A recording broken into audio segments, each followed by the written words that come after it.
Welcome to our channel. अस्सलाम वालेकुम। Hey guys, कैसे आप सब लोग? उम्मीद है कि सब बिल्कुल खैरियत से होंगे, बिल्कुल मेरी तरह। Welcome back with our new video.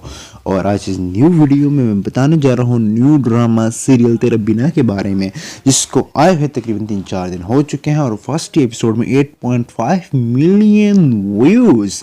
और आज की फर्स्ट और सेकंड एपिसोड पे मैं रिव्यू देने जा रहा हूँ बिना किसी टाइम से के हम चलते हैं वीडियो जाने पर। Let's go.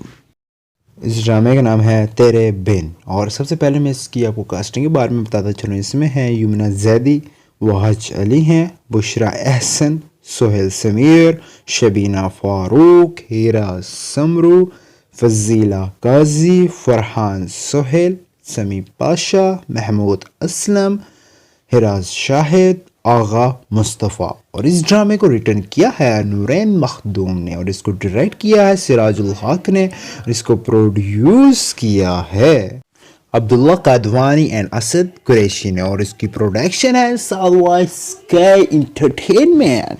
सो हम चलते हैं कुछ इसकी स्टोरी वगैरह के बारे में रिव्यू देने। तो इसमें एक ऐसी कि फैमिली होती है, कि कुछ दो किस्म की फैमिली होती है, सख्त होती है। उनका एक भाई होता है, कि उनके अब्बू का एक दोस्त होता है जो उनका भाई बना होता है। तो जो उसका बेटा होता है, जैसे अपने बाप की जगह ले रहा होता है, बड़ी हुक्मरानी कर रहा होता है। तो एक दिन वो जाता है खेत में और अपने कि किसानों के पास, किसान उसके आगे गिड़गिड़ाता है, रोता है कि सर उस्ताद जी मेरे साथ ये हो गया, खान साहब मेरे साथ ये जुल्म हो गया, उसने आके मुझे धमकी दी। उसने कहा क्या क्या किस्म की धमकी दी है तुम्हें?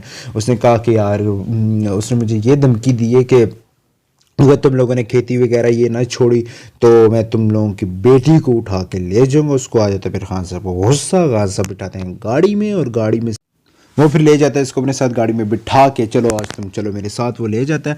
फिर जो दूसरे मालिक साहब होते हैं बैठ के बड़े कर रहे होते हैं, यार हमसे कोई हमारी ज़मीन का कब्जा नहीं छोड़वाता और उन लोगों की हिम्मत नहीं है खान लोगों की वो हमारे सामने आए।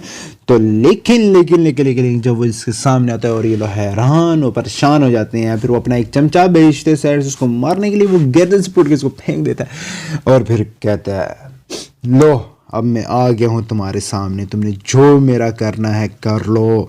तुम्हारे बेटे ने जो जाके इसको धमकी दी है ना, उसने वो अच्छा नहीं किया। अपने बेटे को सामने बुलाओ फ़ौरन।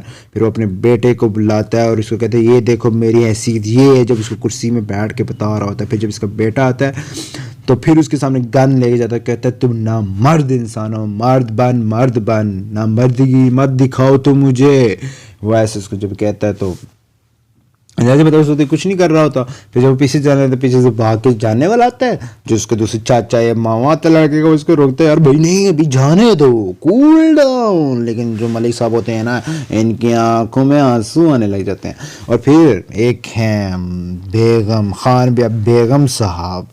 तो इनका भी एक अपना खान की जो होते हैं उसकी अम्मी होती हैं और इनका ये अपना ही एक चर्चा है, महफिलें हैं। कि जिस तरह ये जाती हैं वहाँ पे तो सारे कि बैठे होते हैं पंचायत, यानी कि सिर्फ इन्हीं की हुक्म की पेदारी की जाती है। सिर्फ ये इशारा करती हैं सारा काम हो जाता है। आ जाती हैं तो दो औरतें आई होती हैं इनके पास केस लेके कि मैंने बचपन में ही अपने बेटे की मंगनी इसके साथ की होती है और ये विचार रही है कि इसकी बेटी जो है वो शादी करे अपनी खाला के घर।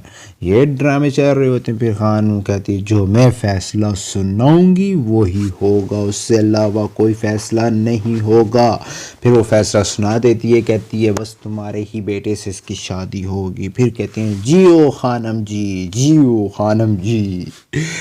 जैसे ये था खानम जी एक नाम पड़ा हुआ इसका ड्रामे के अंदर, बड़ा वायदा क्या ही ड्रामा है यार। फिर खानम जी होती हैं सख्त मिजाज की, कि अपनी बेटियों को कहीं कि इस्लामिक लिहाज से होती है, क्योंकि वो बाहर नहीं जाने देती अपनी बेटियों को पार्टीज़ वगैरह में कपड़े छोटे छोटे पहनने अलाउ नहीं करती। By the way it's logic is good, but then जब उसकी बेटियां तैयार हो रही होती हैं तो हम पार्टी में जाना है, हमारी दोस्त की मंगनी है। लेकिन जब वो आती है तो बस उसके सामने सबके गले सूख जाते, कोई भी नहीं बोलता, फिर चुपचाप हो जाते हैं। वो मना करते हैं कि जिसको भी दावत देनी तुम अपने घर बुला के दावत दो, तुम लोग कहीं भी यहाँ से नहीं जा सकती, सुन लो तुम सारियाँ, ठीक है। तो हो जाती है। हाँ, और जो मेन स्टोरी का रोल है कि जो इनके बाबा के दोस्त की बेटी है वो एक ओपन माइंडेड, मतलब थोड़ा सा मतलब कह रहे हो अपनी ऑन, मतलब कि वो खुद के बल पे सब कुछ करना चाहती है। वो खुद को ही मैं कहती है मैं अपने आप की सुनूं और अपने बाप की सिर्फ सुनूं, ये लोग मेरे पे हुक्मरानी ना करें, इनमें से कोई भी उस पर हुक्मरानी ना करे क्योंकि उसको पसंद नहीं है। वो भी अपने बाप से ये कहती है कि मुझे लॉ करना है, मुझे एक बड़ा लॉयर बनना है। जब एक इसके बाप के पास एक केस आता है कि इसका भाई बेगुनाह है, इसका बाप नहीं लेता, वो कहता है मेरे को कर ही नहीं सकता। जब फिर ये आती है कहती है बाबा अभी तो कहते थे कोई भी काम मुश्किल नहीं होता और ये केस अब लड़ेंगे, फिर वो केस उससे वो ले लेता है, वो लड़ता है केस।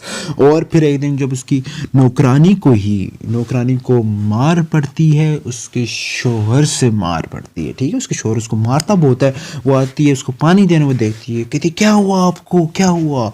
तो वो उसी वक्त कहती चले आप मेरे साथ। वो उसी टाइम में निकलती है, जोश व खरोश में उसको लेके गाड़ी में साथ निकल लेके निकल जाती है।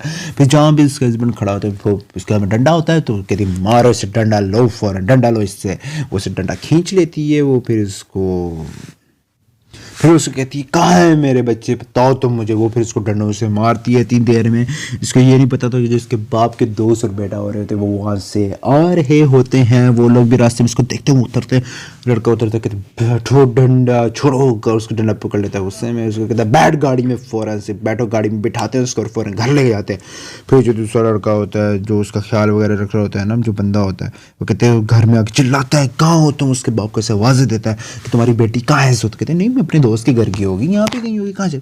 वो कहते हैं तुम्हें पता है कि तुम्हारी बेटी ने क्या किया है, ये बाजारों में जाके लड़ रही है, ये कर रही है, वो कर रही है। फिर उसके बाप को थोड़ा गुस्सा आता है, उसको समझाता है, लेकिन वो फिर भी बोल रही होती है मैं इन लोगों की सुने, बाबा मैं आपकी सुनना चाहती हूँ, मैं इन लोगों की क्यों सुनूँ, ये होते कौन है मेरे पे हुक्मरानी करने वाले। वो ऐसे करके चिल्लाती है, बहुत ज़्यादा चिल्लाती है। लेकिन फिर जब वो हाथ उठाता है उसकी बेटी नाराज़ हो जाती है, रोने लगती है। वो फिर अपनी बेटी को समझाने के लिए ऊपर ले जाता है, तो वो समझाता है अपनी बेटी को, लेकिन फिर उसकी बेटी भी थोड़ी बहुत समझाती है। फिर उसकी वो होती है, ये जो लड़का उसको तो वैसे भी नफरत कहती है। जब ये कहता है मेरे रास्ते तुम क्यों रोक रहे हो, कहती है मैं तुम्हें पसंद करूंगी तो मैं तुमसे नफरत करूंगी ना। वह उसको ये जवाब देती है, भाई यमुना ज़ैद इज़ अ कमाल एंड ऑसम यार, she is so cute and awesome girl. और इसकी एक्टिंग तो कमाल की है यार, जैसे परिजाद में हुई थी यार, आउट क्लास एक्टिंग है। अच्छा तो फिर ये जो लड़का होता है और लड़की के घर जाके बात करते हैं, खानम जी से बात करते हैं। खानम जी कहती है और फिर इससे अपने बेटे से पूछते क्या करना चाहिए। वो कहता है कि शादी करा देनी चाहिए। खानम जी के दिमाग में और ही चल घूम रही होती है, क्यों ना मैं इसकी शादी अपने बेटे से ही कर दूं। फिर जब उसका बर्थडे होता है लड़की का, वो अपना मना रही होती है अपने दोस्तों के साथ। वहाँ पे भी लड़का जो उससे लव कर रहा होता है वो रिंग लेके आया था उसको प्रपोज करने के लिए, लेकिन बेचारे की बदकिस्मती कि हो नहीं सका ऐसा।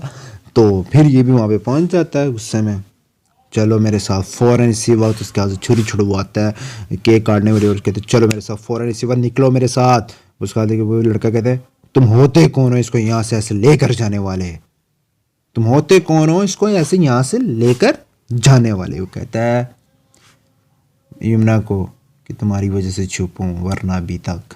3-4 दफ़ा कहता है, फिर नहीं रुकता, वो फिर छुरी लेता है उसके गर्दन में रखता है फ़ौरन से। कहता है अब ना चुप करके, तुम्हारी बर्थडे होगी चुप करके रहो। वो फिर इसको लेके निकल आता है, कहती तुम मुझे क्यों लेके जा रहे हो। फिर इसके बाप की कॉल आती है, कहती क्यों बाबा क्यों वाई। फिर उसका ये बैठती है गाड़ी में और ये फिर मतलब कि इसको लेकर चला जाता है अपने साथ लेके चले जाते हैं। वहाँ पे इन्होंने बर्थडे पार्टी प्लान की होती है, इसके लिए सही बड़ी पार्टी प्लान की होती है। ये शौक होती है कि ये हो क्या रहा है, उसको भी समझ नहीं आती कि हो क्या रहा है उसके साथ। फिर जो खानम जी होती हैं वो क्या कहती हैं, अपने 2 ख़ानदानी कंगन उतार के उसके एक हाथ में पहले पहनाती हैं, फिर दूसरे हाथ में पहनाती हैं कि तुम ही मेरी बहू। अभी पहले बहू का नहीं कहती, लेकिन कहती बहुत अच्छे लग रहे हैं। और फिर ऐलान करने जा रही होती है कि मैंने मेरा को अपने बेटे के लिए चुना और ये मेरी आज से बहू होगी। लेकिन सबके लिए शॉकिंग होता है लड़के के लिए। लड़का कहता है बेबी इस लड़की से शादी नहीं करते, जिसका एक बाप ही अलग है, मैं इससे क्यों शादी करूँ, मेरा ख़ानदान कहीं नहीं है, मैं इससे शादी कर ही नहीं सकता। और लड़की को भी होती है इससे नफरत, और ये दोनों एक दूसरे को पसंद बिल्कुल भी नहीं कर रहे होते। सो मेरा इस 2 एपिसोड का रिव्यू ये था, और मैं ये कहूँगा बहुत बेस्ट ड्रामा है, आउट क्लास ड्रामा है। लाजमी आप देखिएगा, बहुत बेस्ट ड्रामा है, मुझे बहुत पसंद आया ये ड्रामा। और जाते जाते लाइक शेयर थम लाजमी कीजिएगा और कमेंट में लाजमी करके बताइएगा कि आपको मेरी रिव्यू ये कैसा लगा। और मेरी वीडियो देखते रहिएगा, इंशाल्लाह मिलेंगे नेक्स्ट वीडियो के साथ। Thank you so much for watching our videos. अल्लाह हाफिज़ एंड स्टे ब्लेस्ड।